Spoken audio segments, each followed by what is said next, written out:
할렐루야! 우리 삶의 주인 되신 예수님을 찬양합니다.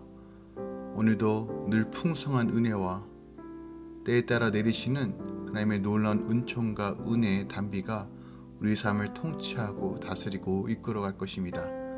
성령님을 의지하며 오늘도 믿음으로 승리하시길 우리 주 예수 그리스도 이름으로 축원드립니다. 10월 8일 금요일 아침 예배 성삼위 하나님께 올려드립니다. 우리 다 함께 사도신경으로 신앙을 고백하며 이 아침을 시작하기 원합니다.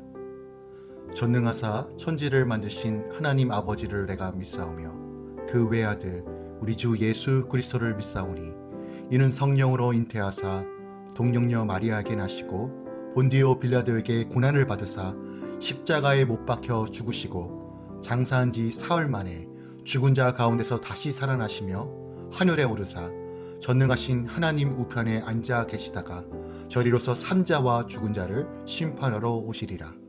성령을 믿사오며 거룩한 공예와 성도가 서로 교통하는 것과 죄를 사하여 주신 것과 몸이 다시 사는 것과 영원히 사는 것을 믿사옵나이다. 아멘. 오늘 하나님의 말씀은 에스겔 31장 1절부터 9절까지입니다. 에스겔 31장 1절부터 9절까지입니다.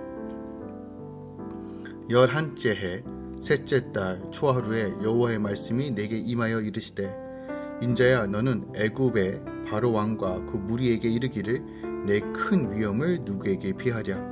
볼지어다 아수르 사람은 가지가 아름답고 그늘은 숲의 그늘 같으며 키가 크고 꼭대기가 구름에 닿는 네벌은 백향명이었느니라.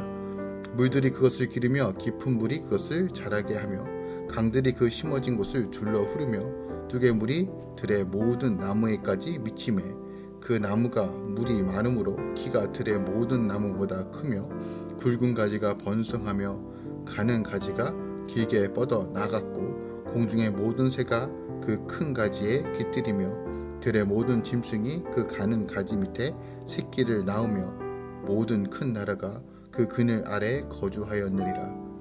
그 뿌리가 큰 물가에 있으므로 그 나무가 크고 가지가 길어 모양이 아름다움에 하나님의 동산의 백향목이 능히 그를 가리지 못하며 잣나무가 그 굵은 가지만 못하며 단풍나무가 그 가는 가지만 못하며 하나님의 동산의 어떤 나무도 그 아름다운 모양과 같지 못하였도다.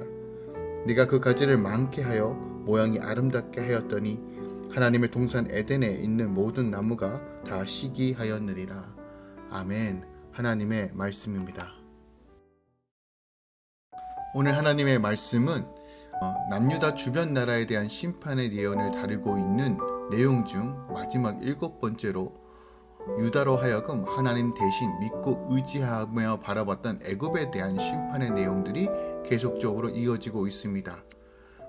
여기서 여호와의 개입에 의한 바벨론 왕의 애굽 왕과 백성 심판 예언을 보도하고 있는 어저께 본문에 이어 영화롭던 아수르의 멸망과 대비된 애굽의 심판 멸망 경고를 기록하고 있어요.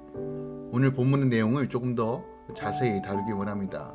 1절과 2절을 살펴보면 이 본 달락의 예언이 주어진 시점을 이야기하고 있습니다. 본절에 의하면 오늘 본문의 예언은 BC 586년 3월 1일에 선포된 예언입니다. 이때는 예루살렘이 함락되기 약 40일 전입니다. 이때는 에스겔이 포로가 된 지 11년째 되는 해로서 예루살렘의 멸망이 임박할 때 여호와의 말씀이 그에게 임한 것입니다. 유다 포로들 가운데는 끝까지 애굽에 기대어 바벨론을 막아야 한다고 주장하는 사람도 있었을 것입니다.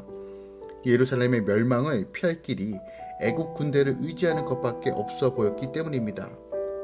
이렇게 눈앞에 닥친 고난과 문제 해결에만 몰두하다 보면 우리는 돈, 세상의 권세, 위험밖에는 길이 없다고 생각하게 됩니다.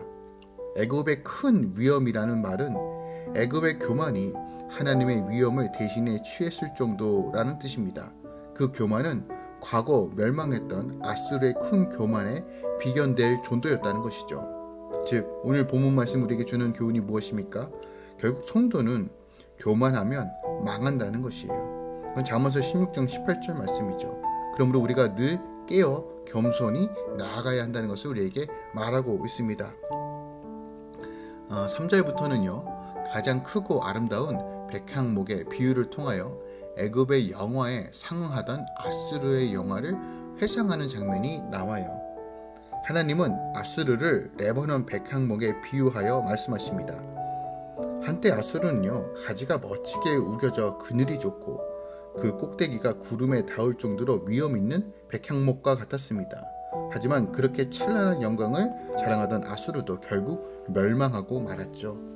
그럼에도 이스라엘은 아수르를 우러러보듯 애굽을 우러러보고 있습니다. 여전히 우리도 안목의 정력과 이생의 자랑에 빠져 세상의 아름다움과 권세에 기댈 때가 있습니다.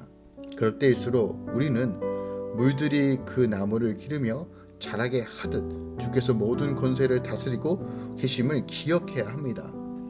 애굽도 아수르와 마찬가지로 청지기가 아닌 스스로 주인된 교만함으로 세계를 지배하다가 꺾어질 백향목일 뿐이라는 것을 우린 기억해야 합니다. 7절부터 9절까지는 아수르는 큰 물가에 심긴 다른 어떤 나무도 따라가지 못할 아름다운 키 큰 나무가 되었습니다. 그러나 하나님의 동산의 모든 나무가 그를 시기했습니다. 감히 견줄 것 없는 완벽한 환경과 조건은 아수르가 스스로 교만해질 수밖에 없는 토양을 만든 것입니다. 반면 광야에 심긴 연약한 나무는 물이 없어 메마른 가지가 되어 전혀 아름답지 않습니다. 그러나 교만할 것도 자랑할 것도 없기에 스스로 그 환경으로 인하여 겸손해지는 것입니다. 그 겸손한 환경을 통해서 이런 겸손한 환경이 오히려 그를 죄에 절망하고 하나님만 바라보게 하기 위해 복된 환경이라고 할 수 있는 것이에요. 이처럼 성도는 세상의 어떤 아름다움과 부유함보다 심령이 가난하고 애통할 수밖에 없는 고난 중에 하나님을 알게 하신 것을 복으로 여기는 사람이어야 한다는 것이죠. 오늘 본문 말씀을 통해서 우리가 다시 한번 잠언의 교훈을 되새기기 원합니다. 교만은 패망의 선봉입니다. 하나님은 교만한 자를 꺾으시고 낮추시며 그의 집을 허물으십니다. 교만은 자신이 하나님의 피조물이요 유일한 존재인 것을 인정하지 않고 하나님을 인정하지 않고 의지하지 않는 것으로 창조주요 절대자이신 하나님께서 가장 미워하시는 성품이라는 것을 기억해야 됩니다. 그러므로 교만한 자는 반드시 심판에 이르게 됩니다. 그러므로 성도는 언제든지 눈과 마음을 높은 곳에 아닌 낮은 곳에 두며 겸손한 자세로 왕신 하나님을 온전히 경외하고 섬길 수 있는 태도와 자세를 훈련해야 한다는 것이죠. 오늘 본문 말씀 전체를 가지고 다시 한번 오늘 주요한 내용이 무엇인지를 다시 한번 살펴보기 원합니다. 당시 이 예언이 선포되었을 때는 예루살렘이 함락되기 대략 40일 전입니다. 즉 하나님께서 예루살렘이 함락되기 직전에 애굽의 멸망 예언을 거듭하여 주신 거예요. 당시 예루살렘에 살고 있던 사람들은 생존을 위하여 바벨론에 투쟁하던 마지막 시기였습니다. 그렇다면 이러한 때에 하나님께서 애굽의 멸망의 예언을 이렇게 거듭 주신 것은 무엇 때문일까요? 그것은 하나님께서 당신의 종 선지자를 통해 선민이 바벨론의 지배를 받는 것은 그들의 죄에 대한 징계로서 당신의 작정에서 비롯된 이름을 분명하게 말씀하셨음에도 유다가 하나님의 뜻을 거역하고 애굽을 의지하여 바벨론의 지배로부터 벗어나려고 하였기 때문입니다. 즉 하나님은 바벨론의 포로 생활을 통해서 그들의 죄를 다시 한번 깨닫고 아버지께로 돌아올 수 있도록 그 길을 말씀하셨음에도 불구하고 그들은 나라를 잃고 빼앗기는 것보다 차라리 애굽에 의지하는 것이 더 낫다라고 생각했다는 거예요. 당시 애굽은 유다가 바벨론을 배신할 경우 그들을 돕겠다라고 약속까지 한 상태입니다. 결국 유다는 바벨론을 배신하였고 그로 말미암아 바벨론 제3차 유다 침공이 이루어졌고 예루살렘은 포위된 것이에요. 이러한 유다에 있어 유일한 소망은 애굽이었을 것입니다. 그들은 애굽이 자기들을 버리지 않고 반드시 구원하여 줄 거라고 믿었어요. 하나님보다 더요.